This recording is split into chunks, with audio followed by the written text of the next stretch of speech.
Disney may not have marketed it worth a damn, but I went and saw it anyway. Strange World. So yeah, this is the massive bomb that Disney released to theaters. What a shock that it bombed, because they barely marketed it at all. And that's not just conjecture on my part. When I did a tweet when it had its opening weekend and it had a very bad first day, and I did a tweet basically saying it's going to bomb in theaters and do really well on streaming, a bunch of the replies said, oh, I didn't even realize it was out. And then a bunch more of the replies said, I haven't even heard of this movie. So nice drop in the ball, because you know what? It's pretty good. It's not amazing, but it's a good time. And it's just well put together. It's one of those movies where there isn't really too much that I could say is a problem or wrong with it. It's just that the things that are good aren't amazing, but it's dang solid. I took my kiddo, my 11-year-old, and she liked it a lot too. And for similar reasons. She really enjoyed the weirdness of the world that's being explored and the creatures there. I mean, she's very into design and oddness in that way anyway, but it definitely did appeal to her on that level, and she had a good time with it.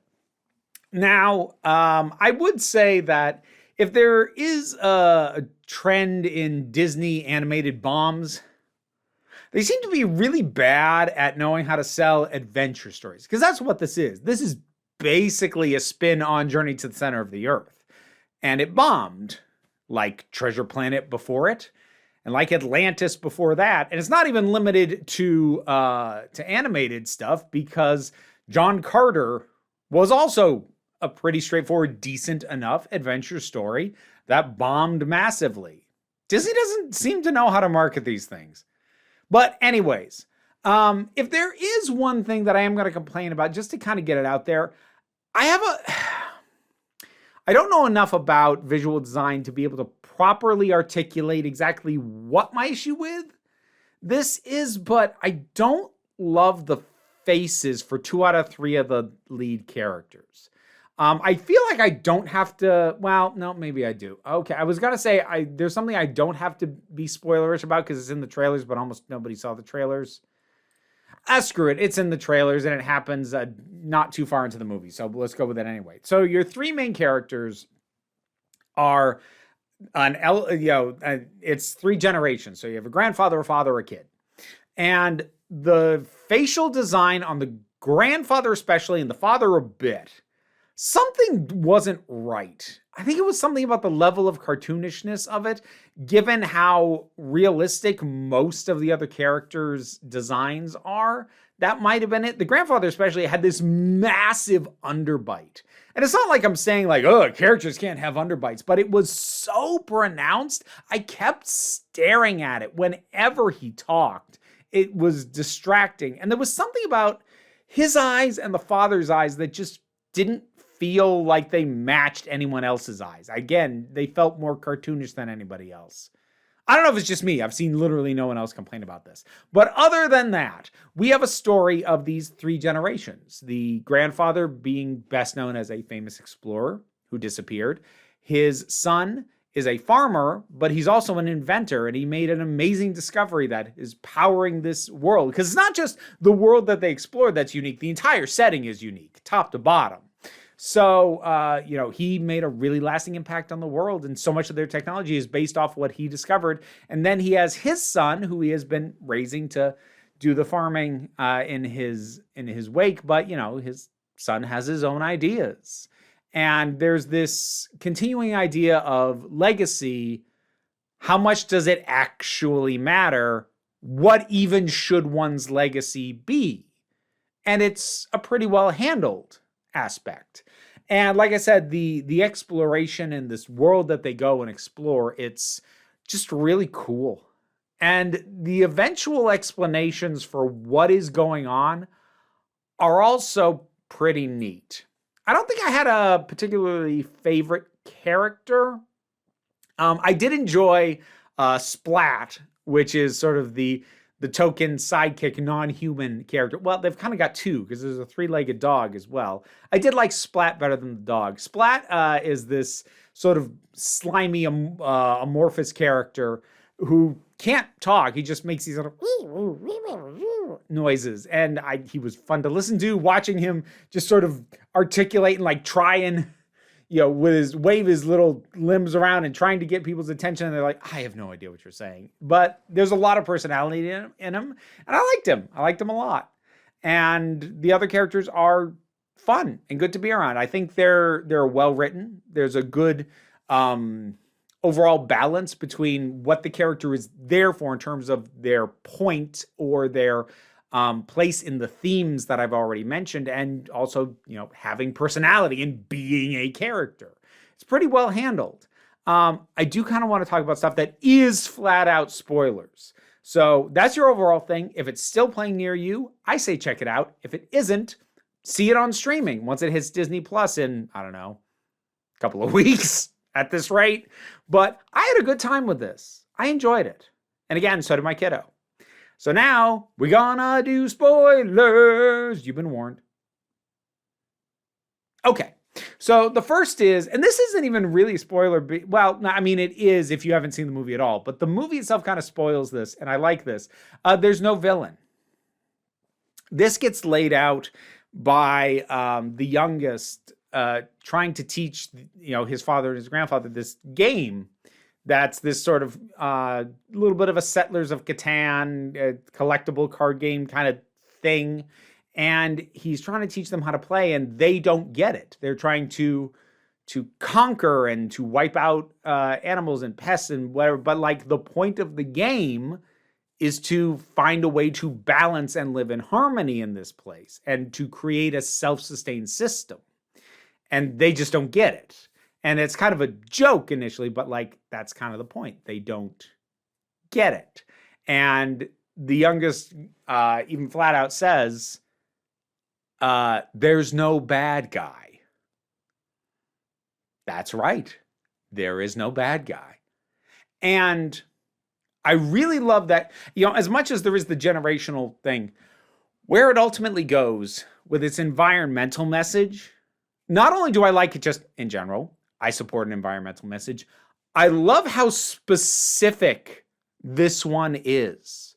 Because generally when you get an environmental message, it's, don't hurt the planet, don't pollute, boy, we should take better care of the world, darn, let's do better. But it's often very broad, very general. Here it's super specific. Because it's made very specifically about our conveniences, our modern conveniences are coming at the cost of the world we live on. We are killing our home to keep our lives convenient. And it even has a flash forward at the end when everything's been saved, and ultimately that means destroying what had been the source of their power for the civilization. All their conveniences are gone. They go back decades in terms of progress, technology, and all this stuff. But that's what had to happen for the world to be safe. And they leap forward a year. There's even a voiceover that says, yeah, it was tough. It was not easy. But we found a way.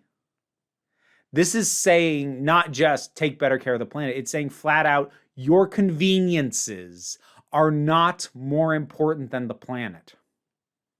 And yes, I do appreciate the irony of that movie being made by a massive corporation, and it's a piece of entertainment that's computer generated, and those images are created by massive servers that eat up a lot of energy, and that I am now pointing out how much I like that on YouTube and the internet, and this is the epitome of modern convenience. I understand all that, but this is a core important message, because especially at this point in time, the point at which we could have saved more of our conveniences, if it's not already gone past, it's approaching rapidly.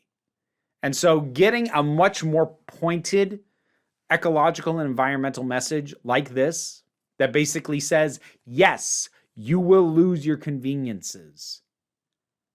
Get over it. Power to you. Props, Strange World. I like it. I dig it. I think the other thing I should probably talk about is the queer representation with the youngest of the three leads. And so a couple of things about this. It is low key, but not in the way that these things have usually been low key. Not in the way that it was low key in Rise of Skywalker, and not the way that it was low key in Onward, where it's, yes, it's said explicitly, but it's literally one scene. No, the crush he has on another boy is one of the first things established about him. It's like his second scene, and we see him just fumble adorably trying to flirt and talk to this guy. And what I mean when I say it's low key is like there's no special attention drawn to the fact that this is two boys. It's handled the way that you would handle any crush storyline in a film like this.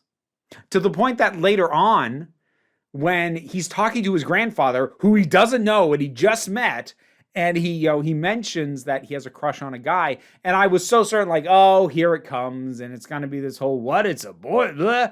Grandfather doesn't blink. It's like, hey, you really want to impress this guy, here's what you do. It's like, that's what I mean by low key. It's not a big deal, which is actually something the director, I think, even said as part of why they didn't talk it up in the lead up the way that a lot of representation in Disney stuff has been talked up and they pat themselves on the back for it. The live action Beauty and the Beast being the worst example of that. But they didn't do that for this. And the director has said part of the reason is, well, it's not a big deal in universe. It felt wrong to make a big deal of it out of universe. And I can respect that to a certain degree. And I also appreciate that it's spread across more than one scene. Would it be impossible to remove it in order to release this in a territory like China? No, but it'd be more work. This is decently substantive representation. I'm kind of surprised that it was spread across as much of the movie as it was, and that it was as low-key as it was. Because it's certainly not the point, but it's a core part of what's going on with this character. It's, It's good. It's well done. And it's in a movie that's tanking. So I really do hope that Disney takes responsibility for not marketing this well, or indeed really at all, and possibly recognizes this as a pattern and an issue they have with adventure movies, and don't chalk it up to the fact that there's queer representation in this. I know that there are outrage merchants out there who will chalk it up to that and say, go woke, go broke. The thing is, though, again, it wasn't part of the marketing. Most people didn't know. And I suspect most people who knew that there was queer representation on this only knew because outrage merchants probably made a deal out of it. I don't know if Disney thought that there'd be some hype and some sort of marketing amongst fans of their work, but like, this was an original property. You had to try harder.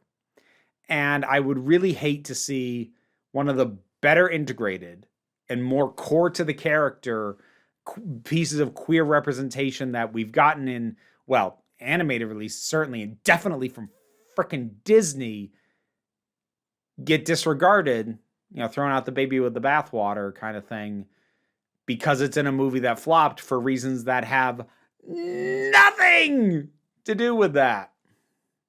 That would suck. Don't do that, Disney.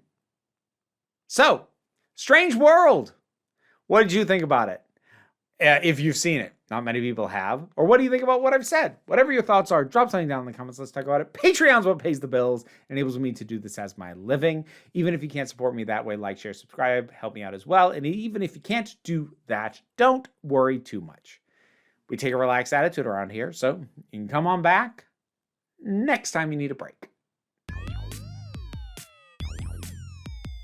End of the video, so I gotta shout out my top patrons. Robin Moore, Zubin Lutfulla, Tarak, the thing that goes doink in the anime, Oliver B., Angus Bjarnason, Melinda Walters, Imudelki, Leotha Boyd, Katoria, Toy Lowly, Becky Sparks, Fernambulax the Poodle, Zach, Tracy Scrabbit, Angry Casperl, Tim Price, Adam R.D.L. Taylor, Shayla Gourlay, and Brendan LaRose. Thanks for your support. If you want to hear me probably mispronounce your name as well, check out the rewards on the Patreon. How you doing there?